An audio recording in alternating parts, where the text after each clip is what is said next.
Hoje, 7 de outubro, segunda-feira, Dia Mundial da Arquitetura, convidei Avelino de Oliveira, arquiteto e professor universitário, que mais ou menos há um ano foi eleito Presidente da Ordem dos Arquitetos. Em pleno mês dedicado a esta profissão, falamos das iniciativas previstas, do balanço de um ano de mandato, das grandes questões da habitação e mobilidade e da arquitetura como uma das 3 profissões com maior índice de imigração entre jovens licenciados. Vamos conhecer melhor este homem que, entre passeios com o cão, cozinhados, pintura e escrita de poemas, diz que é workaholic e está sempre em viagem entre projetos, trabalho, cargos e alunos. Olá, Avelino, bem-ajas por teres aceitado este meu convite. Olá. Bem-vindo à Rádio Observador. Já tens escrito para aqui, portanto, a casa também é um bocadinho tua. Tu nasceste no Porto, tens uma irmã mais nova que tem esta coisa engraçada de... Tu tinhas muito jeito para o desenho e ela era sobretudo para a gestão, que depois seguiu. Portanto, tu desenhavas as notas do Monopólio. Sim, extraordinário. É uma história lá de casa, não é? Porque o meu pai é engenheiro. E nós, no sítio onde ele tinha o seu local de trabalho, crianças, não é? Eu era um bocadinho mais velho, e eu acabava por estar a passar por cima os desenhos com papel vegetal e com canetas, etc. E a minha irmã, China, que se usava no tempo do teu pai. Sim, também. Eu gostava muito dos calquitos, ou seja, daquela, efetivamente, quando a gente... Calcomania, aqueles decalcáveis que eram das peças sanitárias, etc. E também alguns escantilhões que permitiam fazer as formas. E depois a minha irmã pegava nesses pedacitos de vegetal onde eu desenhava e com as notas do Monopólio fazia ali uma espécie de troca de venda e acabou por ela seguir gestão e eu seguir arquitetura. Que é engraçado. O teu pai é engenheiro, como tu disseste, que aliás foi autarca, foi presidente da Junta da Freguesia da Foz. Tu cresceste, viveste numa zona muito, muito bonita, tradicional, sim. Toda essa zona. O teu avô era industrial, também tinha a ver com serralharias. No fundo, a tua família está muito ligada desde sempre à construção. Sim, é muito engraçado, foi uma coisa que habituaste sempre a ver e no meio onde te mexeste toda a vida. Sim, ou seja, sempre num meio em que lidava efetivamente com a transformação dos espaços, com essa... É daí que vem este teu fascínio pela arquitetura? Nasceu como? Ou tinhas alguém arquiteto na família? Ou... Não. Tinha essencialmente pelo meu pai, por ter esse convívio. Claro, evidentemente, sendo engenheiro, também convivia com arquitetos e desenhadores. E, portanto, eu acabava por ter esse fascínio pelo próprio trabalho, pelo manusear daquele processo. Mas tu já mesmo no Liceu Garcia da Horta foste muito notado por professores teus de artes visuais que reparavam que tu tinhas muito jeito para desenho, tinhas boa mão e por isso inclinaste mais para esse lado da arquitetura. Como é que é esta? Eu gostei de engenharia no técnico, engenharia civil, portanto nós temos sempre esta coisa da rivalidade entre o engenheiro civil e o arquiteto. Como é que era isso? E tu tinhas isso em casa, o teu pai como engenheiro e tu depois como arquiteto, sempre te deram bem, sempre houve diálogo ou às vezes discutiam, pai, não pode ver que isso não pode ser assim, e ele dizia, filho, isso é impossível, não é possível projetar isso. Uma coisa ou outra, com o tempo, não é? Com o tempo foi-se aliviando, tendo que me consolidei muito na profissão, mas meu pai sempre trabalhou com arquitetos e, portanto, eu acho que hoje, genericamente, a enormíssima maioria, tirando uma pequeníssima maioria de engenheiros que ainda se acaba por misturar ou tentar misturar no trabalho dos arquitetos, mas que é mesmo já muito pequenina. Genericamente os engenheiros trabalham num corpo multidisciplinar, técnico, etc. Faz sentido. E também meu pai sempre trabalhou a vida toda dentro desse espírito e, portanto, foi sempre muito agradável. Desenhavas, amigas tuas dizem que no café, no restaurante, não sei o que, é muito lugar estar a conversar contigo e tu estás a desenhar. Como o Cisa Vieira também fazia isso, o Álvaro Cisa também, em todos os naprons e os guardanapos e não é? Individuais dos restaurantes. Mas não há uma comparação, quer dizer, vamos lá ver... Os desenhos do Mas Cisa... também vocês têm sempre essa... Sim, mas não é uma comparação que agora, eu consiga na sequer... Gulbenkian, nesta exposição grande sobre ele, extraordinário. A exposição da Gulbenkian é lindíssima. Acabou agora há pouco tempo. E todo o trabalho, e o esquiço do Cisa é realmente, tem um valor e uma qualidade que nos identifica a todos e que nos valoriza. Vale por si só, não é? Parece que vale por si só. Sem dúvida. Tem valor. Engraçado porque tu licenciaste em arquitetura no Porto, mas nós temos sempre, e falámos do Cisa Vieira, do Álvaro Cisa, como se diz mais no Porto, aqui dizemos mais Cisa Vieira em Lisboa, é engraçado. Mas com esta história toda, a escola do Porto também se falava muito nesta altura. Muito, quando estudava. A escola do Porto e a escola de Lisboa. A escola do Porto ligava mais ao desenho e depois tinha aqueles valores dos Távoras, os Souto Moura, os Pritzkers portugueses que estão lá. Sim, esta escola do Alcino Soutinho, esta escola do Porto, e depois havia a escola de Lisboa, um bocadinho diferente. Tu agora vives mais em Lisboa, como Presidente da Ordem, mas formaste no Porto, a tua formação foi lá, e em Inglaterra, e sim, em Barcelona, mas sobretudo no Porto. Notavas muito essa diferença de escola? É uma coisa que te faz-te rir? Não ligas nenhuma? Ou são complementares? Eu formei-me na Faculdade de Arquitetura do Porto, sim. E nesse tempo, sim, falava-se muito um pouco... A Escola do Porto, a Escola de Lisboa. Do Porto de Lisboa. E também se estava a consolidar muito essa ideia que veio desde um livro escrito pelos belgas, de que havia uma Escola do Porto, ou seja, havia uma linguagem que se identificava com aqueles professores e com aqueles arquitetos que faziam a prática do Porto, e efetivamente aquilo que já tinha, até com influências do Estado Novo, acho que com professores como Carlos Ramos, como o professor Carlos Ramos, como depois mais tarde Fernando Tavra, João Anderson, vários deles que criaram efetivamente ali um corpo identitário nos seus alunos, que nós orgulhosamente sentíamos da Escola do Porto. Esse bairrismo. Sim, e depois também quando íamos lá fora, seja numa visita de estudo, seja quando íamos estudar, as pessoas identificavam-nos, tu vens da Escola do Porto. Tal como acontecia o mesmo, por exemplo, os meus colegas em Barcelona também se identificavam com Coder, enfim, com outros, com Boigas, com outros mestres da arquitetura, e que também tinham um corpo identitário, até havia alguma similitude. E portanto, nesse momento sim, mas eu acho que felizmente... Esbateu-se muito hoje em dia? Eu acho que sim, e muito mais do que isso. Acho que a qualidade do ensino da arquitetura em Lisboa também evoluiu muito,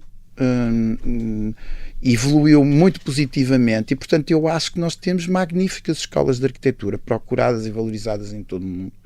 E portanto e também temos excelentes arquitetos em Lisboa que contribuíram muito para o ensino da arquitetura. O meu antecessor é um exemplo disso, Gonçalo Birne, exatamente. E que acaba por ser uma figura. O Graça, o João Luís Graça Carrilho Dias, Graça, a tua sede. Graça Dias fez a sede, lá com linguagens diferentes. Sim, claro. E agora os Aires de Mateus, enfim. Estes Ferreira também há uns anos. São grandes mestres também. São grandes mestres da arquitetura e, portanto, e também ligados aqui a Lisboa. E eu acho que isso contribuiu para que nós hoje temos em Portugal a arquitetura como um valor cultural fortíssimo, algo que se pode mostrar com um orgulho lá fora, muito premiados, ou seja, muito escolhidos e muito procurados. E, portanto, é para mim, eu costumo sempre dizer, é uma honra. E eu representar, quer dizer, eu às vezes nem tenho bem consciência, não é?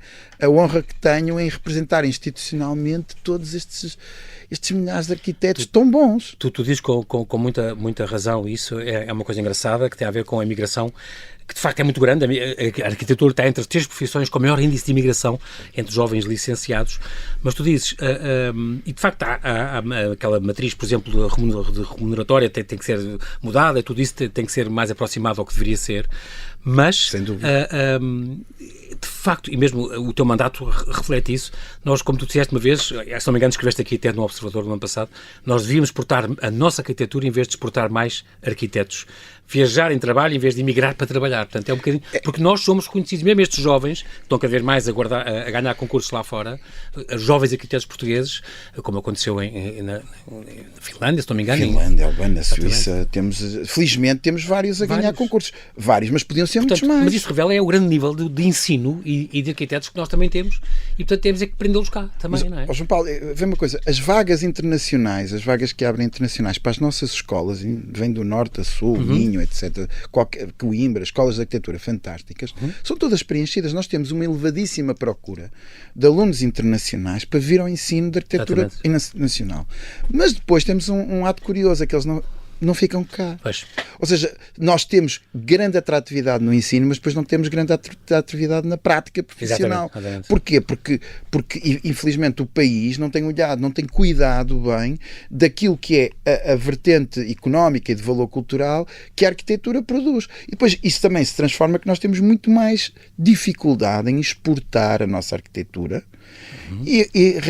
Então acaba por sobrar uma coisa muito simples, que é os próprios arquitetos é que se exportam, ou seja, são eles que, quando se apresentam em ateliês. Nós temos, eu costumo dizer, nós temos arquitetos da Ordem em quase todos os grandes ateliês do mundo e em quase todos os países. Porque eles vão lá e um arquiteto português que tenha um curso numa escola portuguesa qualificada e que, com o conhecimento que ele demonstra, facilmente encontra lugar e vaga lá fora. Como tu dizes, os recém-licenciados portugueses conseguem com muita facilidade estas oportunidades atrativas, São Suíça, bons. Alemanha, França, Inglaterra, ou até no Canadá, na Austrália, nos países asiáticos, e lá recebem 5, 6, 7 vezes mais do que cá. Sim. Portanto, isso claro que é muito atrativo para eles. E os que vêm estrangeiros que vêm cá estagiar ou fazer Erasmus, ou o que fosse, como tu fizeste, também depois não ficam, porque voltam para o seu país onde de facto são mais bem remunerados. E nós nem pedimos que se repita exatamente ou que se mimetize propriamente aquilo que são as condições remuneratórias desses países, mas que elas sejam mais equilibradas.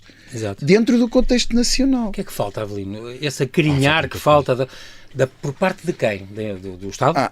Eu acho que o Estado tem um papel muito relevante, não é? Depois também falta As grandes construtoras, por exemplo? Já olham para os arquitetos? Eu acho que as grandes construtoras neste momento já estão a olhar para os arquitetos com outros olhos e inclusive aquilo que nós temos notado é que cada vez mais os arquitetos têm vindo a ocupar lugares importantes e chaves e técnicos em muitas das grandes empresas, ou seja, o mundo corporate ligado ao setor da construção está cada vez mais consolidado com arquitetos em diferentes atividades. É uma coisa muito interessante, é que os arquitetos também fazem tudo e adaptam-se a fazer tudo. Acho que é fácil dizer isto a um jornalista, não é? Sim. Portanto, eles também se habituam.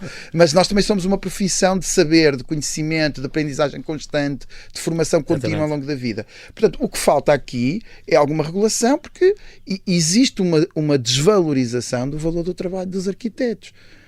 E isso, a mim, de certa maneira, fico constrangido e às vezes fico até surpreendido com as pessoas acham tão normal, por exemplo, que no contexto do mercado imobiliário achem banal que a gente pague comissões a quem está mais nos movimentos imobiliários, na intermediação, e aqueles que são os criadores, os construtores dos espaços onde as pessoas habitam, já são relegados um bocadinho são para relegados segundo como se plano. aquilo fosse Sim. um custo. Não é? Exato. A comissão que pagam Não é premiado essa criação. é uma inevitabilidade.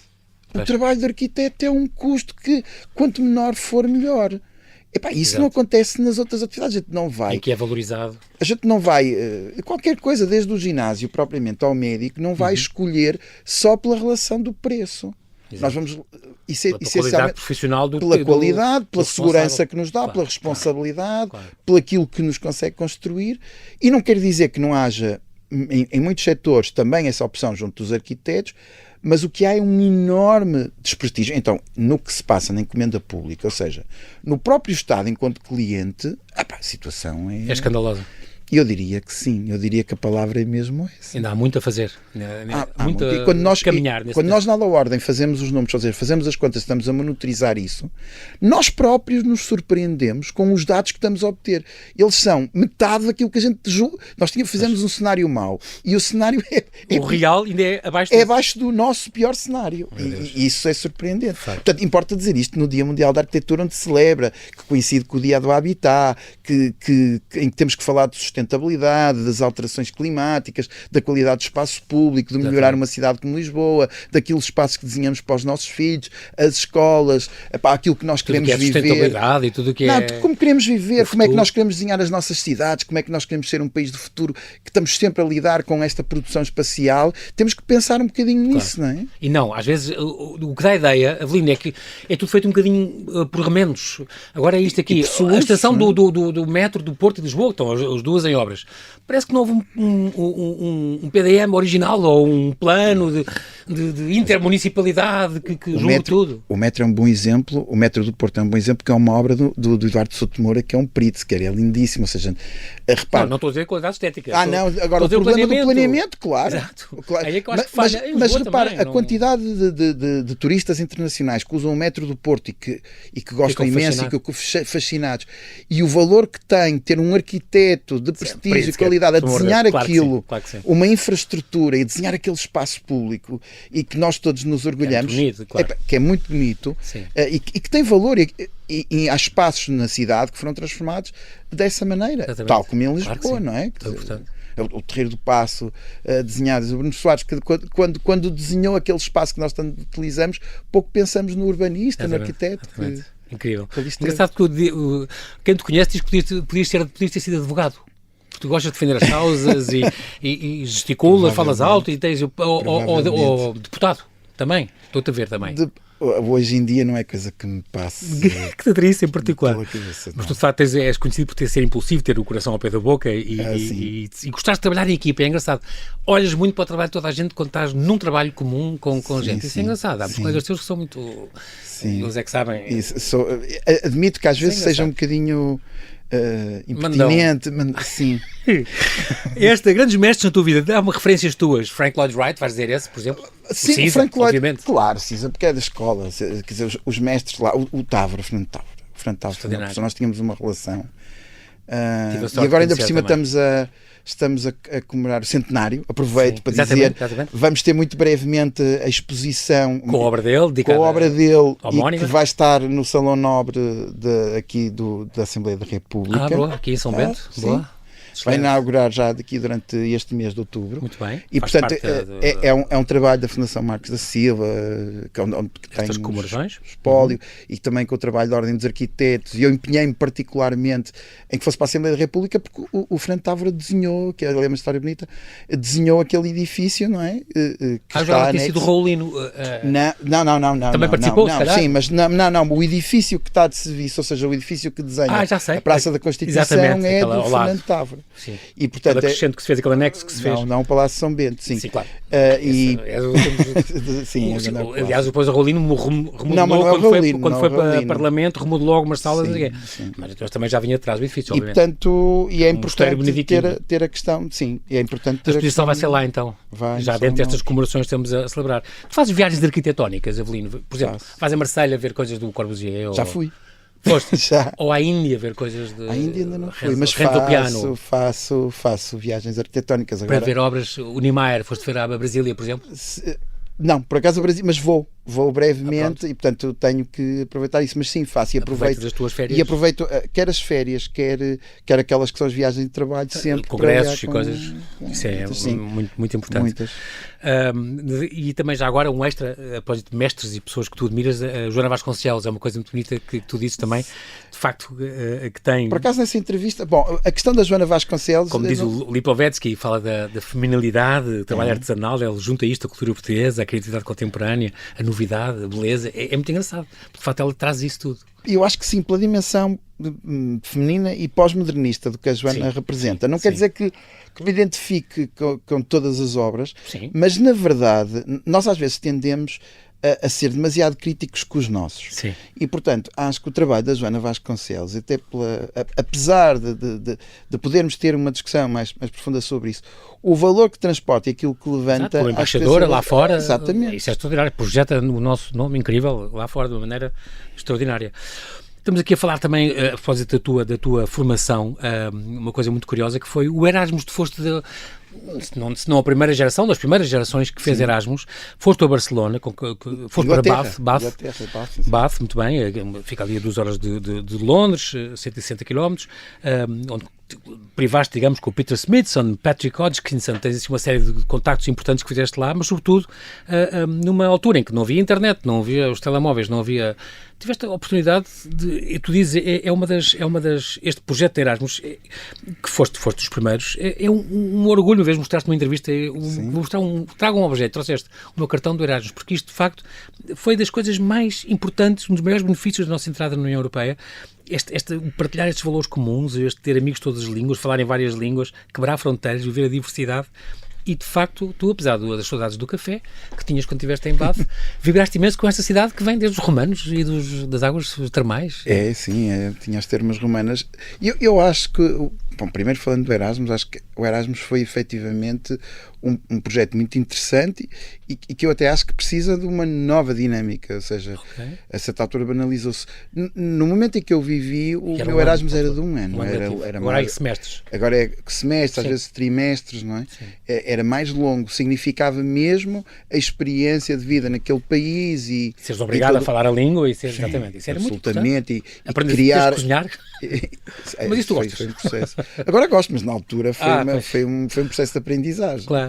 Menino da mamã que era, portanto isso foi muito importante. É de facto um projeto importante para continuar e vingar e melhorar E na altura, vamos lá ver, não tínhamos internet, não tínhamos, ou seja, ver outras coisas, ver outras formas de fazer as coisas, ver outras formas de ver a arquitetura, o ensino, ter outro tipo de professores, ter outro tipo de colegas. Eu jogava futebol, tinha campos relevados e não pelados, era fantástico. Eu tenho o meu, o Pedro Salinas Calado, que fez em Veneza um Erasmus, mas ele dizia, mas João Paulo, eu pensei, mas eu devias ter alunos, então em Veneza e tal, deve ser alunos maravilhosos. João, eu era dos melhores do curso. Eu vinha de um ensino extraordinário, que eles ficavam gabadíssimos com o que eu sabia, com o que eu tinha aprendido. Respeitavam muito os caminhos do Porto, era incrível. Porto e os espanhóis de Barcelona, fazíamos quase um grupo ibérico, depois de fazer os trabalhos e tudo. Portanto, sim, eles também davam também cartas lá fora, sim, mesmo quando estavam no ensino. O meu colega Luís Pinto Faria, que hoje é diretor de uma universidade num curso de arquitetura, portanto foram tempos extraordinários, fantásticos. Também passaste por Barcelona, uma cidade, aliás, que tu preferes, tu dizes preciso mesmo desta cidade. Todos os anos têm que lá ir, tens lá amigos. É verdade. Sempre podes, regressas lá, aliás, no final do ano que estiveste lá, nasceram as tuas filhas também, foi essa. Foi Tu inauguraste o teletrabalho, no fundo, estavas cá e lá. É verdade. Na altura não sabia que se chamava teletrabalho, porque estava com outro colega, com quem também dividia ateliê, quando trabalhávamos juntos e portanto nós íamos uma semana ou 2 semanas e depois outra e depois levámos os trabalhos para fazer. Na altura não tínhamos assim tanta encomenda e tanto trabalho, portanto vivíamos de uma forma bastante contida. Fizeste nesta Universidade Politécnica de Catalunha e uma pós-graduação em projetos arquitetónicos. Doutoraste depois cá, na Universidade de Fernando Pessoa. Sim. Em casa, sim. A Casa Compreensiva, convivencialidade na concepção arquitetónica das tipologias de habitação em Portugal continental. E depois isto saiu um livro, a Casa Compreensiva. Como é que tu me resumias isto numa frase? O que é uma casa compreensiva? Sei que alternas o paradigma todo, para não dividir as casas já no T1, T0, T2, nem no coisa energética, mas fazer uma nova forma de nomenclatura das habitações. Sim, isso no fundo era a proposta. No fundo era a proposta, era nós olharmos para a habitação, e isto já foi há mais de 15 anos atrás, já foi há cerca de 15 anos atrás, analisar as casas onde habitávamos e as tipologias. No Portugal inteiro, Portugal continental inteiro, norte a sul. E a palavra compreensiva era não só compreender, ou seja, tinha esta ambiguidade, que era não só compreender, ou seja, analisar, estudá-la, mas também que ela fosse compreensível, ou seja, que ela também fosse sobre nós, que ela nos acolhesse bem. Portanto, é nós compreendermos o espaço assim. E que ela se adaptasse aos nossos diferentes modos de vida. O que é que acontece? Nós, quando desenhamos uma casa, temos que ter consciência que essa casa pode ser habitada por uma pessoa mais idosa, por uma pessoa que hoje tenha determinados tipos de características, pode ser um casal jovem, pode ser uma nova família, pode ser um grupo de estudantes. Portanto, a casa tem que ter uma flexibilidade, tem que ter uma capacidade de albergar o conceito de habitar. E, portanto, às vezes nós em Portugal temos tendência, às vezes, em fazer as coisas muito segmentadas, muito direcionadas para uma coisa. Um T1 é feito para um casal, no máximo com um filho. Um T2 um T0 é para um artista ou uma coisa, exatamente. E não é. Isso não acontece. Exato. Isso não é verdade. Não corresponde. O processo da habitação e compreender a habitação é muito mais do que isso. Por isso é que às vezes estou tão crítico dos tudólogos que falam de tudo e mais alguma coisa e depois vão falar de habitação e não a conhecem. Portanto, eu tenho muita pena de que quando estamos com o problema da habitação na opinião pública... E estamos neste momento, claro. E estamos... não chamem tanto os arquitetos como deveriam a falar disso. Chamam pessoas de todas as áreas, algumas, para nós arquitetos que lidamos com esse processo todos os dias.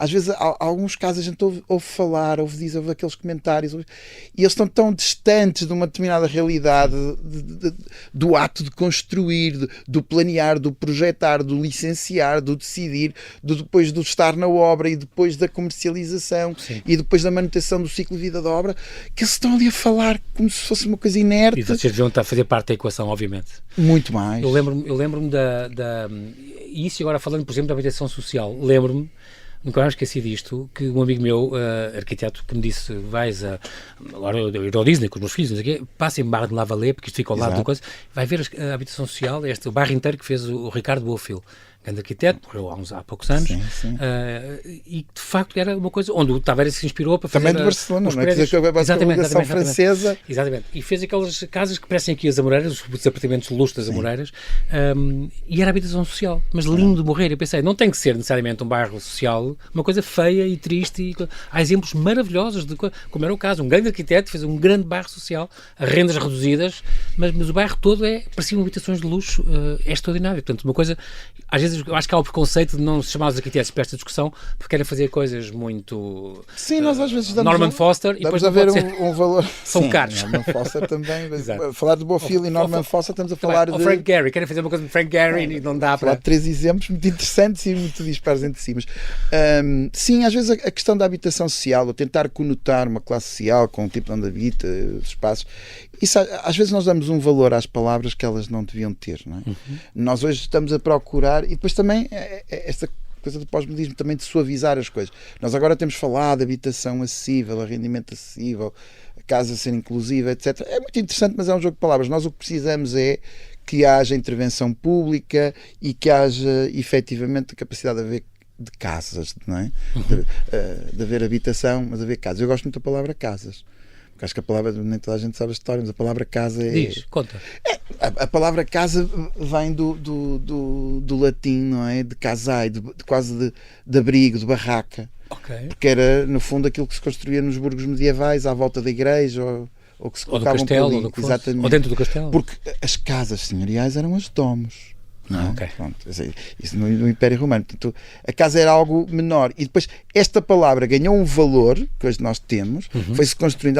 Ou seja, o percurso etimológico da palavra é interessante no sentido que tem hoje ter casa, fazer casa. Há uns livros maravilhosos sobre a história da casa em si, que são, já não lembro o autor, mas lembro uma vez, um Rui Pinto Gonçalves, um amigo meu, uma vez mostrou, extraordinário, com a história da casa, quando é que começaram a haver casas de banho e quando é que vale a pena, no mesmo sítio. E vale a pena ver os não havia livros. sala de jantar, a mesa punha-se, tu é que é pôr a mesa montava. História da vida privada, e temos até uma publicação aqui que eu tenho com portugueses, que é do Matoso, que coordena, e tenho aqui uma série de colegas até que escreveram, colaboraram. Planeamento e mobilidade. Tu tens muito a ver com o planeamento e mobilidade, trabalhaste também no Porto muito nessas, fez um estágio académico já no Gabinete de Planeamento e Urbanismo da Câmara do Porto, depois trabalhaste na Câmara de Vila do Conde, o teu ateliê é ali em Matosinhos. Perto da Casa da Arquitetura e da Câmara. Na terra do Álvaro Siza, atenção. É verdade. O teu sótão onde se vê o mar é em casa ou é no ateliê?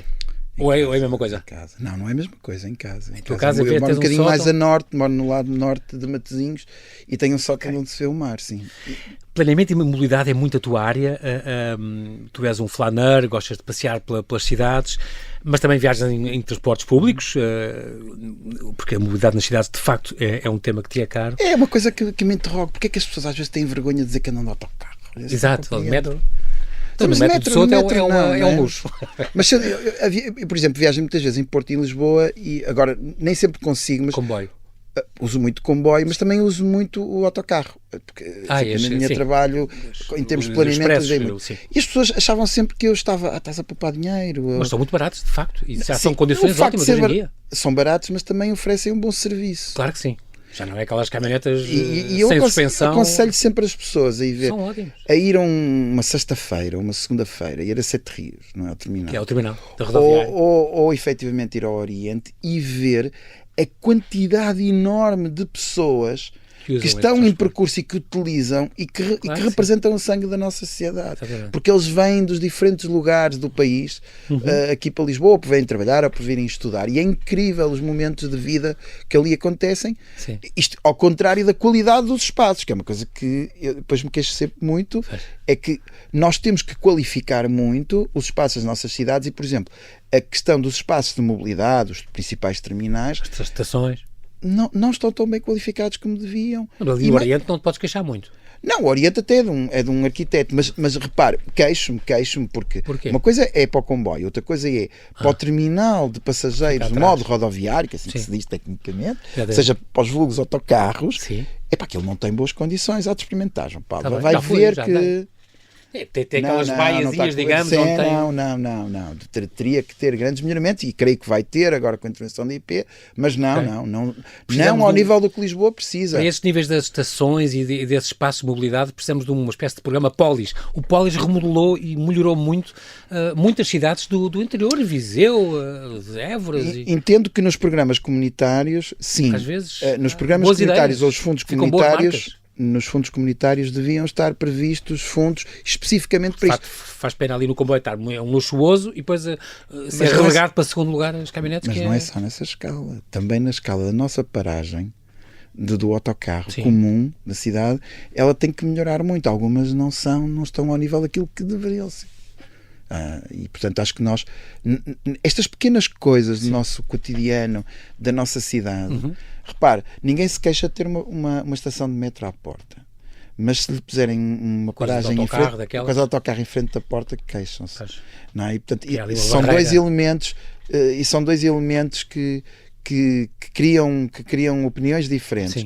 E efetivamente os espaços onde o transporte público vai utilizar, se nós verdadeiramente queremos retirar o automóvel das cidades e criar condições, é extremamente importante, porque para quem está mais na área do planeamento da mobilidade ou de ecossistemas de mobilidade, tem consciência de uma coisa: nós passamos imenso tempo nesses espaços.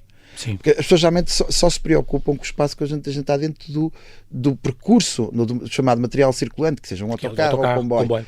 Mas a estação do comboio, a estação do metro... Também são espaços onde a gente passa e somando, passamos tempo, devia ter a internet boa, devia ter um espaço para sentar de qualidade, devia estar protegido de frente, de chuva, do devia estar arejado e agora ter boa iluminação. Saímos para aí fora e vamos ver quantos desses espaços não estão assim.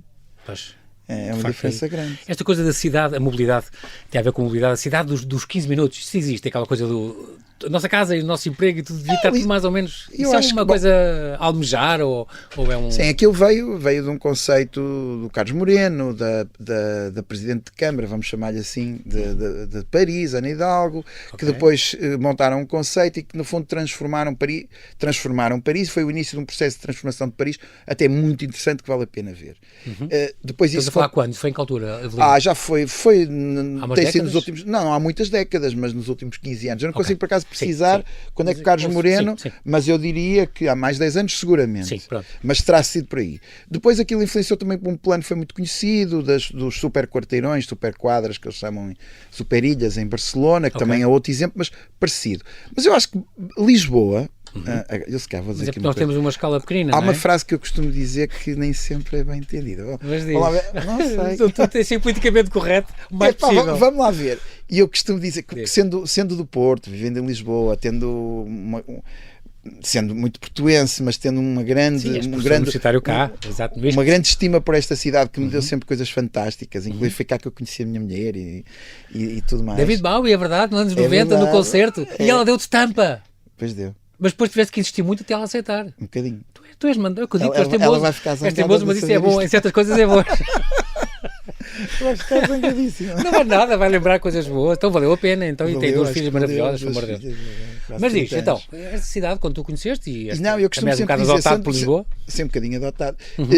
Costumo sempre dizer isto, e às vezes demora um bocadinho a compreender. Lisboa é mais bairrista que o Porto. Achas? Acho. Que engraçado. Porque no Porto... Não é a ideia que nós temos cá. Não. O Porto e tal. Não, mas aqui sim, chegar aqui a alguém que seja, por exemplo, possível, não de Telheiras, sim, ou de Carnide. E chegar a dizer, onde é que é? Sou de Telheiras, eu sou de Carnide. E as pessoas dão ali um valor. Sim. E no Porto, dizer... nas marchas populares nota-se muito. Mas também na vivência e no contacto. E no Porto, o Porto é outra coisa. Dizer que é do Ar ou que é da Foz é a mesma coisa, não? Eu acho que aqui tem a noção de bairro e de espaço e de partilha daquilo. E essa identidade aqui em Lisboa nota-se... É mais vincada? É mais vincada. No Porto ela existe, mas não existe para a cidade, ou seja, para a escala da cidade, até da região envolvente, não é? Eu posso ser de Gondomar ou de Vila Nova de Gaia e assumo como do Porto, mas depois não vou dizer que sou, quer dizer, posso dizer de algumas freguesias, mas a cidade e a região prevalece. Exato. Aqui em Lisboa é muito interessante ver o bairrismo, e isto os lisboetas às vezes não ouvem, porque geralmente chamam bairristas aos do Porto. Eu digo, que isso não é verdade. Exatamente, não, está bem, está aqui a repor uma verdade. Mas isto a propósito da cidade dos 15 minutos, mas atenção, isto é um elogio. É porque Lisboa tem uma dimensão de vivência de bairro muito interessante, que tem vindo a potenciar-se, independentemente depois de quem está na Câmara Municipal, mas tem-se vindo a construir, tem vindo a evoluir e tem-se vindo a consolidar, que é interessante. Há zonas ainda que precisam muito desse esforço. Então, mas o Porto, nesse aspecto, quem viu o Porto, Avelino, quem viu o Porto há 20 anos e quem vem hoje, ou há 15, fantástico, não é? Não tem nada a ver, é impressionante. Desde Porto, capital da cultura, antes. a grande mudança que fez hoje em dia com o turismo, com tudo. Os anos 90, não é? Com o processo de metro do Porto e depois ali com e o que o Porto fez bem, esta coisa dos tuk-tuks e esta ocupação toda turística, que é importante, nós precisamos dos turistas, mas fiquei sempre com a ideia que o Porto soube regulamentar isso antes de nós, e muito bem. Pôs um bocado de travão onde era preciso pôr travão, nos lugares dos carros, nos lugares. E isso pôs muito bem, geriu isso bem. E em Lisboa, eu acho que não. Eu estava na área metropolitana em funções, então, e quando se fez essa regulamentação, na altura. Tens culpas nisso? A Cristina Pimentel, sim. Não, eu não tenho culpas, não tenho nenhuma. Mas acompanhei o trabalho da Câmara e era interessante. Porque, de facto, para mim, o Porto conseguiu segurar um bocadinho a coisa e nós é um bocadinho descontrolado ainda, eu acho. Sim, vamos lá ver, a cidade, Lisboa, por exemplo, na questão da mobilidade ciclável, etc., eu acho que Lisboa apostou mais do que o Porto e, portanto, na mobilidade suave, eu diria que Lisboa deu um grande salto também. Temos outra orografia. Nesse aspecto realmente de controle de algumas zonas críticas, o Porto talvez tenha feito melhor. Muito bem. Agora temos aqui a pensar numa ou duas coisas que nós estamos a terminar. Tu já moraste numa casa projetada por ti? Moro na minha. A tua é projetada por ti? Por mim. Feita família, customized, feita à tua ordem, à tua medida. Sim. Muito bem. Os clientes mudavam quando projetavas, agora projetas. À dimensão das minhas capacidades financeiras também. Muda muito o projeto? Davam-te carta branca ou não? Quem? Os meus clientes? Os donos da obra, sim. Os clientes. Uns sim, outros não. Depende muito deles, não é? Depende da variação e depois a tipologia de edifício e do que é. E achas que estes arquitetos que estão agora, estamos mesmo a terminar, a sair destas nossas escolas agora, tu agora como Presidente da Ordem, isto é um bocadinho para ti, estão preparados para o futuro no sentido dos novos materiais, construção sustentável, resiliência urbana, a digitalização da construção, as tecnologias avançadas como o BIM, por exemplo, estas coisas estão já dentro destas coisas? Os jovens, todos eles já estão... A reabilitação, que é tão importante. Já sabem. Bom, claro, a experiência de construção, a experiência da prática profissional eles precisam. Urbanismo regenerativo, que se fala muito agora também, este tipo de coisas. Mas esses aspectos mais complexos, eles têm que haver um processo de aprendizagem, têm que trabalhar com colegas e equipas multidisciplinares qualificadas. Sim. Agora, os jovens, quando saem, estão muito preparados. Nós às vezes falamos de inteligência artificial, os arquitetos, eu, no meu tempo de vida, eu já tive saltos altíssimos e mudanças bruscas. Eu comecei... AutoCAD e aquelas coisas? Não, eu comecei a minha vida a fazer os projetos à mão. Os projetos da tinta da China. E trabalhar assim. Rotting. E depois aquilo passou... Sim, Rotting. E depois aquilo passou para trabalhar, como se costuma dizer, no AutoCAD, nos primeiros AutoCADs. Depois, a seguir, com o AutoCAD já se modelava em 3D. Portanto, já havia modelação. Depois veio o BIM, que já é uma evolução. E agora vamos com a inteligência artificial. São 5 etapas brutais, não é? Na grande mudança. Ou seja, qualquer um dos meus colegas passou mesmo. Muito bem. 7 de outubro, hoje, Dia Mundial da Arquitetura. Para já vou falar só desta exposição Arquitetas da Nossa Casa, uma exposição muito bonita que vai acontecer que vai estar até 25 de janeiro de 25, vai ser inaugurada já dia 26 deste mês, na Casa das Caldeiras, em Coimbra. Sim. É uma exposição muito engraçada. Houve já a homenagem ao João Belmanta, que foi feita em julho, também no âmbito deste ano de arquitetura. Contexto, sim, dos 50 anos, 25 de abril. Muito bem. Avelino, queres fazer mais algum destaque destas comemorações? Vale a pena visitar... Vale a pena visitar o site da Ordem dos Arquitetos, vale a pena ver as diferentes iniciativas. Temos exposições, livros, debates, temos aqui eventos internacionais que vêm de lançamentos de livros. Vocês têm aquela maravilhosa A+A da Maria de Lourdes. Sim, temos a livraria que está ali Maria para verem boa arquitetura.